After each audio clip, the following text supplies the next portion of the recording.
What if you're the victim of a setup? What if your wife isn't the person you thought she was? What if your kindness and trust became tools in someone else's lie? One overheard conversation behind a closed window, one phone call, one small detail, and the entire picture falls apart. Families collapse, friendships turn into hatred, and the truth hits harder than any punch to the jaw. But once everything is exposed, is it too late to start over? Or is that the moment a person finally discovers what they're truly capable of? Would you like me to help adapt this into a voiceover-style intro or trailer-style script? Greetings, my dear friend. I am very happy that you are watching my video, and I will be even happier if you subscribe to my channel. This will make me even happier. Let's get started. Brandon smiled when he saw Adrian entering the bar, heading straight for their usual booth. It had been a long time since they last had the chance to talk, and Brandon had been waiting for this moment. Despite the early hour and the calm ambiance of the bar, it seemed like fate had finally smiled on him. Adrian had been hard to reach recently, caught up in personal matters, but now it looked like he'd finally carved out some time for them to reconnect. Brandon had tried to reach him countless times, calls, emails, even stopping by his house and office, but there had been no response. With a heavy sigh, Brandon hoped whatever Adrian had been dealing with was behind him. But as Adrian drew nearer, Brandon couldn't miss the storm brewing in his friend's eyes. The anger on Adrian's face made it clear that whatever had been bothering him was far from resolved. Brandon had a feeling this evening might take an unexpected turn. He stood up to greet his friend, but before he could do anything, a vicious punch landed squarely on his jaw, knocking him to the ground. The impact was so powerful that his head crashed into a nearby table as he fell. Dazed, Brandon groaned, his words slurring as he spit out a bloodied tooth, struggling to comprehend what had just happened. Adrian towered over him, fists clenched and ready to strike again. "You piece of crap," he hissed. "You knew, didn't you? You and your wife have been laughing at me behind my back. You thought it was all so funny watching me make a fool of myself." Brandon's jaw began to swell, and pain coursed through him with every passing moment. His mind was foggy, and Adrian's words seemed to make no sense as he lay there, trying to make sense of the situation. The only thing Brandon could manage to utter was a feeble protest before Adrian started kicking him in the ribs and legs. His friend's voice, filled with fury, raged on. "You and her laughing at me. All those trips, all those times you dragged me away just so she could screw around behind my back. Hey, buddy, let's take a weekend trip to my father-in-law's cabin. She even got us tickets to that concert you were dying to see, but it was 3 hours away, so we had to stay the night. Anything to keep me out of the house so she could mess around with that scumbag. I should have seen it coming, but I never thought you'd betray me like this. What did I ever do to deserve this? You're not just a terrible person, Brandon. You're a horrible friend." Finally, other bar patrons stepped in, pulling Adrian away, though not before he'd caused serious damage. Brandon, still reeling from the attack, struggled to make sense of the accusations, trying to piece together what had happened. The bartender had already called the police, and a cruiser arrived just as things seemed on the brink of escalating further. The ambulance, however, took its time. By the time Adrian was handcuffed and placed in the back of the patrol car, Brandon had managed to pull himself upright with the help of bystanders. Medical staff quickly assessed him and strapped him to a gurney for transport to the hospital. At that point, Brandon could barely stay conscious. His head was spinning, and he drifted in and out of awareness, only fully regaining his senses to the sound of the ambulance siren blaring as it rushed him away. He had hoped it was just a bad dream, but when he slowly began to wake up again, the beeping of machines and the sterile, outdated surroundings made it unmistakably clear. This was no dream. He was in a hospital room, surrounded by old equipment and a television that had probably been there for decades. Before Brandon could fully process where he was, Kendra walked in. Her face was streaked with tears as she rushed to his side. I'm so sorry, baby, she whispered, her voice trembling. I wanted to be here when you woke up, but I had to step out to call your parents and let them know you're okay. How are you feeling? Brandon, still groggy, slowly sat up in bed, his mind racing to make sense of everything that had happened. The swelling in his face had gone down a bit with the medication and rest, and his speech was more coherent. Kendra took his hand, her eyes filled with worry as she sat beside him. I don't get it, Brandon murmured, his voice hoarse. I've never seen Adrian like that before. He kept accusing us of being involved in Ariana's affair, like we were part of it somehow. His mind was still grappling with the chaos of Adrian's rant. Kendra's tears kept flowing as Brandon tried to make sense of the hurtful words his friend had thrown at him. I'm not sure I heard it all right, but it sounded like he thought we were setting up these trips just to help Ariana cheat on him. It makes no sense. Why would he believe something like that? Brandon asked, shaking his head in disbelief. He paused, trying to steady his breathing. What does he think we are? Monsters? Kendra remained silent for a moment, her head lowered as she muttered, I'm sorry. Brandon's voice rose a bit as he replied, I don't know why you're sorry. He's the one who hit me, the one who accused us of something completely insane. It sounds so absurd, Brandon added. Frustration building. Why would he think we'd do something like that to someone we care about? He stopped for a moment, his thoughts still in turmoil. Kendra finally raised her head, but her expression didn't seem quite right. Brandon couldn't shake the feeling that something was off. Normally, she would have been quick to offer her take on things, especially when a close friend was involved in something so serious.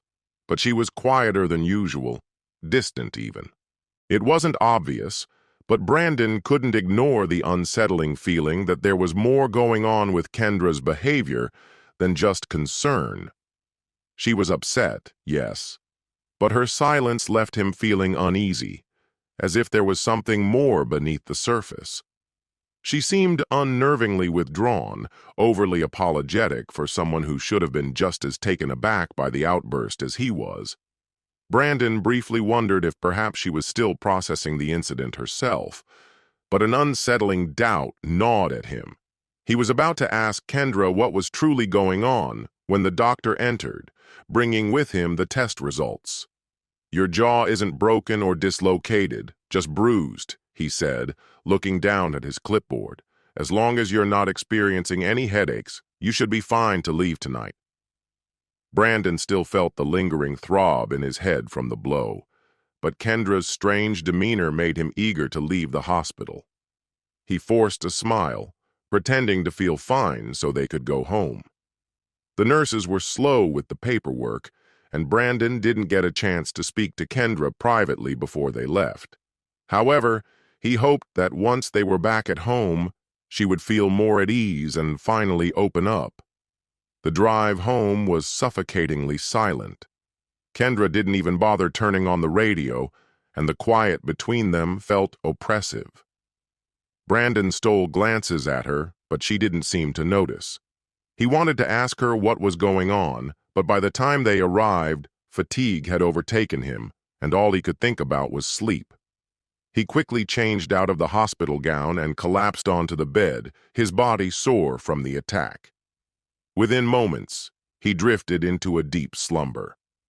Kendra curled up beside him, holding him as if she feared he might vanish. Yet even in the comfort of her arms, Brandon couldn't shake the nagging sensation that something was amiss. The next morning, after a quick shower, he went downstairs to join Kendra in the kitchen. His head still hurt, his body still ached, but his mind was clearer now.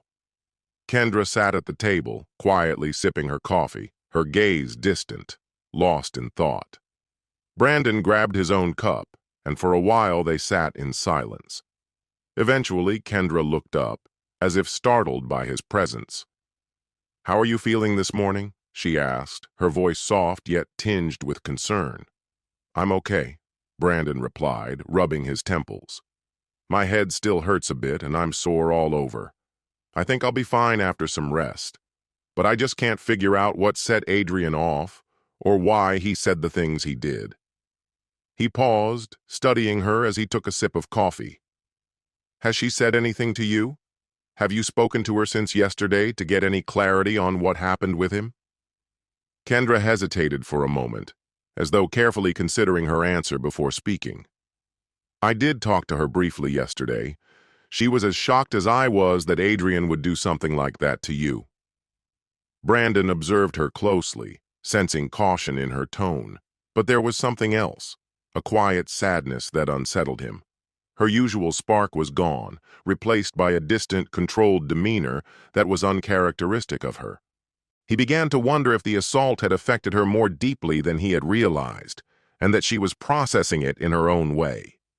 Reaching across the table, he gently took her hands in his, offering her a reassuring smile. It's okay, sweetheart. I'm fine. I'll heal. Suddenly, Kendra's tears rushed out, unexpected and overwhelming, as she threw her arms around him. Her grief soaked through his shirt as they held each other, whispering comforting words and exchanging declarations of love. For a brief moment, Brandon allowed himself to find comfort in her embrace, even though the uneasy feeling that something wasn't quite right still tugged at him beneath the surface. The day passed quietly as they both took the time off to rest and recover. But Brandon couldn't shake the sense that something more was at play, something beyond just the physical aftermath of the attack. Adrian's violent outburst, Kendra's strange distance, the oppressive silence that hung over their home. None of it seemed to add up. Brandon felt a strong need to figure it out, even if it meant confronting uncomfortable truths. He spent some time alone in the backyard, sitting as the wind rustled through the trees, his thoughts whirling over everything that had happened. He replayed Adrian's violent outburst in his mind, searching for any clues that could explain it. He had known Adrian for years, and this sudden eruption of anger was completely out of character. Adrian wasn't the type to lose his temper without a reason, so why had it happened? Brandon kept returning to Kendra's words as well. She hadn't directly denied the possibility that Ariana had cheated. She had only expressed shock and sympathy for what had happened to him. Brandon found it odd that Kendra hadn't been more definitive about the situation. Was there something she wasn't telling him? Was she hiding something? The more he thought about it, the more it became clear that he needed to hear Adrian's side of the story. Confronting him again was risky, especially after the violent way their last conversation had ended. But Brandon felt it might be the only way to understand what had really happened and why. He had to understand what had driven Adrian to lash out and accuse him and Kendra of something that made no sense to him. Figuring out Adrian's perspective seemed to be the key to unraveling the confusion. Once he understood his friend's side, he could talk to Kendra about their involvement in this situation. He needed to understand how they had gotten caught up in these accusations. What had led Adrian to believe they had betrayed him? And what was truly going on with Kendra? Brandon was determined to get to the bottom of it, no matter how uncomfortable the answers might be.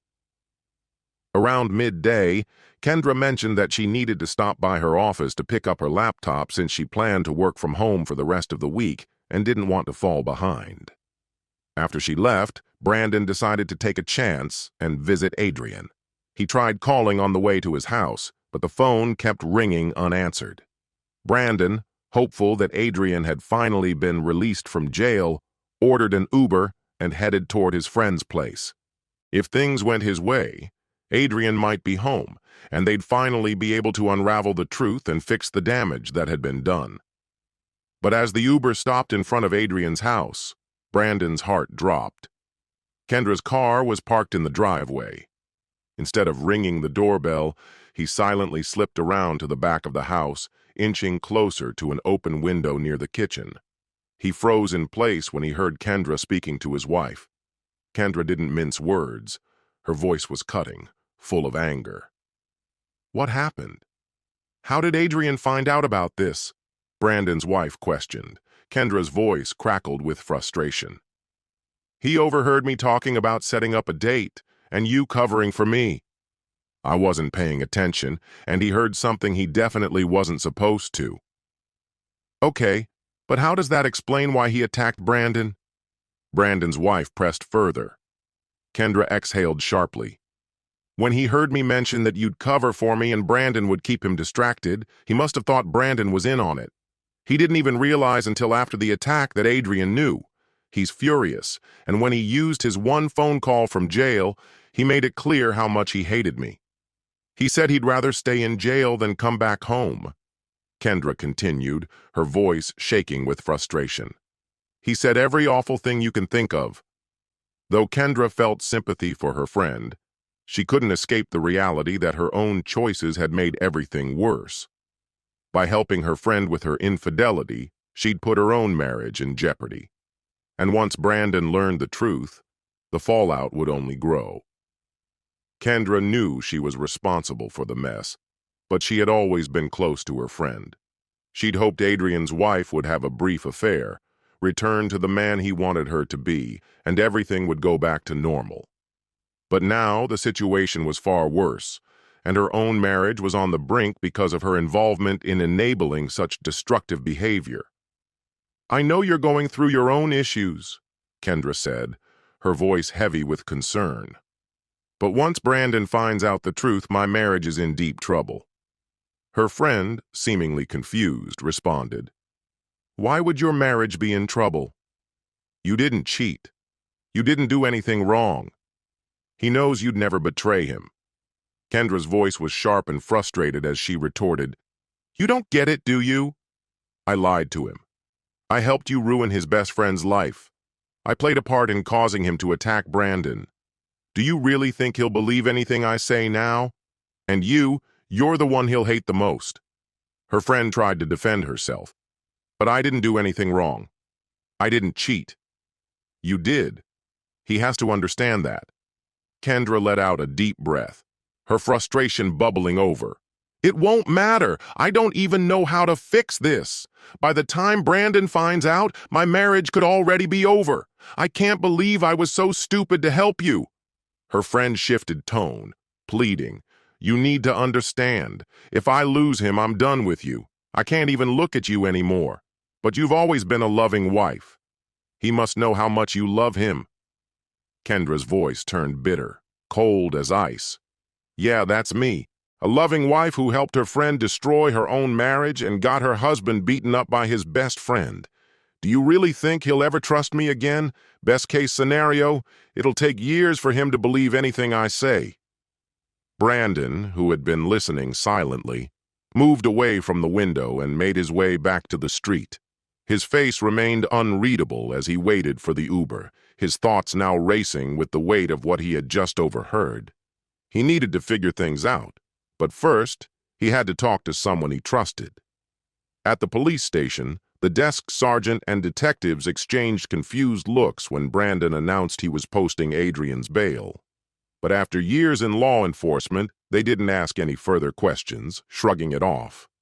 Adrian, however, was caught off guard when he learned that Brandon was the one who had bailed him out. The initial surprise on his face quickly shifted to quiet bewilderment as Brandon told him to stay quiet for now. Without saying a word, Adrian followed Brandon outside and climbed into the Uber. On the ride, Brandon directed the driver to the bar, and the two of them sat in complete silence as they made their way there. Upon arrival, the same bartender greeted them, his face betraying clear anxiety as if expecting another outburst. Brandon immediately put him at ease by ordering a bottle of Glenmorangie Signet and 2 glasses, asking for privacy as he and Adrian took a corner booth. Brandon poured generous amounts of whiskey into the glasses and slid one toward Adrian. The two clinked glasses in a silent, grim toast before downing the drinks. Brandon studied Adrian closely before speaking. I had no idea about the setup. I just wanted to hang out and enjoy the night with you. They used our friendship against you. They knew I wouldn't go along with their plan. They intentionally kept me in the dark, weaving their lies behind my back. Adrian glanced over at Brandon, studying him for a moment. The two had shared a long friendship, and Adrian had always been able to tell when Brandon was being truthful. This time it was clear that Brandon wasn't lying. The anger that had once burned inside him was slowly beginning to ebb away, and after the time he'd spent in jail, he'd had the space to calm down and reflect more clearly. Or at least, more reasonably. "You know," Adrian muttered bitterly, his voice thick with disdain. "She tore my heart out, and your wife helped her do it. I gave everything to that marriage, and in the end, it meant nothing because she would rather run off with some other guy than stay with me." Brandon topped up their glasses, his eyes never leaving Adrian as his friend continued to vent his anger and hurt. The whiskey seemed to ease the tension between them, and as Adrian's rant gradually died down, Brandon leaned back, silently absorbing his words. When the emotional storm finally settled, Adrian took a deep breath and faced Brandon. His face was marked by regret. "I probably should have come to you sooner," Adrian confessed, his tone now softer, "but I just couldn't hold back. When I realized both my marriage and my friendship with you were over, I just lost control. As much as it hurt that she, well, you know, did what she did, it was the thought of you betraying me that cut deeper." Brandon gave a faint smile and took a slow sip from his glass. "It's all right. I probably deserved that for sleeping with your sister during Christmas break in junior year." Adrian let out a dry laugh. "But how did you find out she was cheating?" he asked, shaking his head. "It's honestly the dumbest thing. I started pulling away, feeling like something was off in our marriage. I suspected she was seeing someone else, so I was about to hire a private investigator. But before I could do that, my phone started showing me videos and audio from our Ring camera. She set off the motion sensor while picking up an Amazon package, and while talking on the phone, she made plans to meet some guy. She even mentioned you and Kendra, as if you two were in on it. It sounded like you were part of the whole thing." Brandon stared at him, stunned and confused. Two marriages ruined because one woman couldn't keep her legs closed and forgot about a camera. Adrian sighed, frustration rising again. "So, Kendra cheated too? I never even thought about it, but I guess it makes sense now. She must have been covering for her." Brandon shook his head. "No, I'm pretty sure Kendra didn't cheat. I overheard her talking earlier, and I'm certain she didn't sleep with anyone." Adrian raised an eyebrow, curiosity piqued. "So if she didn't cheat, why are you leaving her?" "It'd almost be easier to forgive her if she had cheated, but it's worse than that," Brandon said, his voice edged with frustration. "The real issue isn't just the cheating, it's the trust. She lied to me about everything, about her actions, about your situation, and used our friendship to cover it all up. She dragged me into deceiving you. How can I stay in a marriage with someone I can't trust, and who my best friend now despises?" Adrian paused, considering Brandon's words. "You can rebuild trust. Maybe not mine, after what she did. But Kendra does love you. Are you sure this is really the end?" Brandon shook his head, a melancholic smile tugging at his lips. "Once trust is broken, it can never be the same. People can forgive, but they can't forget. I'm not going to waste my life hoping that, in a few years, this will all feel like a distant memory. She knew exactly what she was doing. There's nothing more to be said to fix this. It's time for me to walk away and start over." Adrian looked at him, a mixture of admiration and envy in his gaze. "Even through all this, you stay so composed. You'll walk away with an amicable divorce, and you'll part on decent terms. Meanwhile, I'm just trying to figure out where to send her so she can work in a Mexican brothel, maybe find a place that matches her skills and cut down on my alimony. But I'll give it to you. You really know how to handle life. You pick your path and keep moving forward." Brandon chuckled, the heaviness of the situation lifting just a little. Despite everything feeling like it was falling apart, he knew deep down that he would be okay. He'd go home, talk to Kendra, and although she would probably cry and beg for counseling, He already knew how it would unfold. She'd plead, promise to change, but he knew he couldn't forgive her. The trust between them was gone, and Kendra knew it too. This chapter of his life had come to an end. It was time to move forward and see what else life had in store. Our story comes to an end here. Share your thoughts in the comments. Thank you for taking the time to watch. If you enjoyed this story, please check out other videos on this channel. See you soon, my dear friend.